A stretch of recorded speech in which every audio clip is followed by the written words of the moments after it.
Oi, eu sou a Ana Gabriela e eu sou uma psicóloga também. E nesse vídeo eu vou te dar indicações de filmes que falam sobre perda gestacional. Porque, bom, é bem importante que a gente fale sobre isso, mesmo que você não tenha passado por uma perda, por exemplo.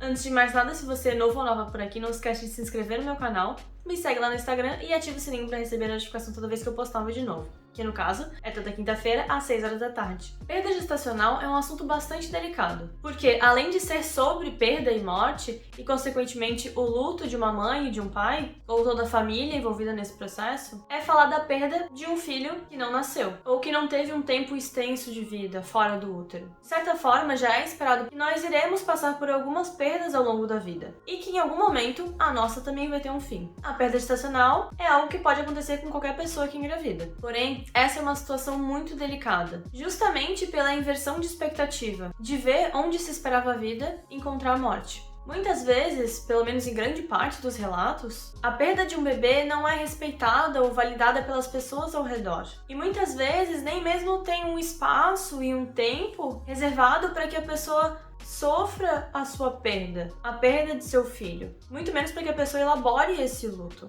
Frases como "Ai, daqui a pouco você engravida de novo" ou "Não precisa chorar por causa disso" são bastante ouvidas por pessoas que perderam seus bebês ainda na barriga. Importante eu mencionar aqui que o número de semanas gestacionais não determinam o tamanho do sofrimento, e sim o vínculo que os pais e a família tinham ou têm com aquele bebê e a expectativa que se tinha em relação a ele. Não importa se aquela criança foi um aborto ou se ela é um natimorto, foi uma morte neonatal, entende? Imagina planejar dar as boas-vindas ao seu filho e à vida dele, e no encontro de vocês dois, de alguma forma, você tem que se despedir dele. Com absoluta certeza, você não precisa ser mãe ou pai para entender que é uma tarefa muito difícil e que requer muito apoio de uma rede, de pessoas que aqueles pais confiam e de profissionais. Então, eu gostaria que ficasse na cabecinha de vocês que, independente da extensão de vida dessa criança, dentro ou fora da barriga, ele tem o seu lugar na sua família e ele não perde a partir do momento em que ele morre.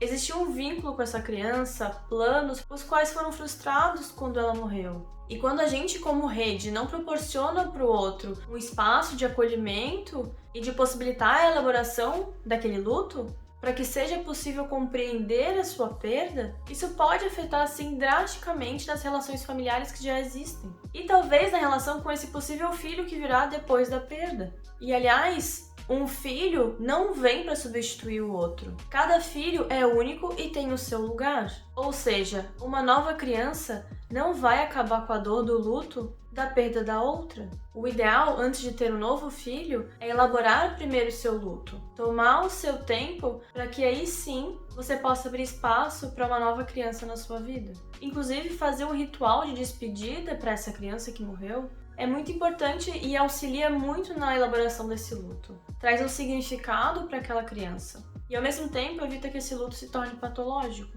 Ana, mas o que tu quer dizer com ritualizar esse luto? Fazer uma carta de despedida, uma sessão de fotos, uma pintura, uma música, um documentário, fazer uma fogueira, enfim, o que você pensar que seria um ritual de despedida adequado.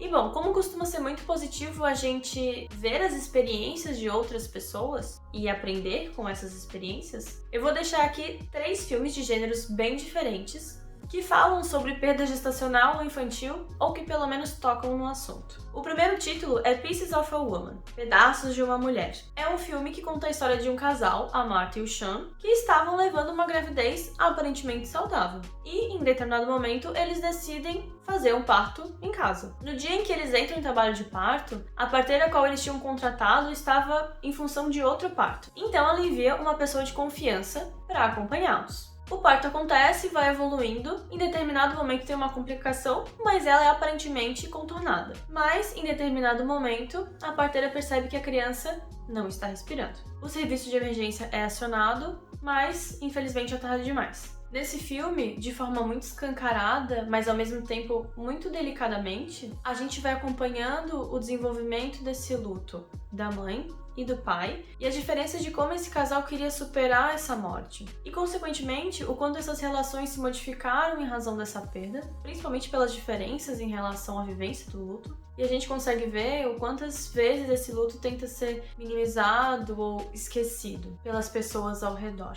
Um detalhe importante da história é que a Marta conseguiu ter um registro fotográfico da sua filha ainda viva nos seus braços. Um registro torna muito mais palpável a presença daquela criança, mesmo que tenha sido curta. Isso é uma ferramenta que qualquer mãe que tenha um filho natimorto pode se utilizar. Eu sei, pode parecer um pouco macabro tirar foto com uma criança já falecida, mas em muitos casos, essa fotografia auxilia na elaboração do luto, porque o registro ajuda a determinar que aquela criança teve o seu lugar. A minha outra indicação é a animação Up, Altas Aventuras. Eu sei, o filme em geral não fala nada sobre perda gestacional. Porém, tem um trecho muito específico do filme, e que eu já falei sobre, eu vou deixar o link aqui em cima, que é quando a Ellie e o Carl lidam com a perda de um bebê. E como o planejamento familiar deles é modificado por causa daquela perda. É um fragmento muito rápido do filme, mas é muito interessante a gente perceber o quanto uma família se modificou e desistiu de uma ideia por causa desse luto e dessa perda. A última indicação que eu vou deixar aqui é o filme O Segundo Sol. Esse é um documentário independente que surgiu a partir da perda do filho dos idealizadores desse projeto. Nele, a gente ouve histórias reais de pessoas que também sofreram perdas e como elas passaram pelo processo de luto e como elas elaboraram esse luto. O documentário completo está disponível gratuitamente aqui no YouTube. Eu vou deixar aqui na descrição o link para vocês conferirem. Vale bastante a pena.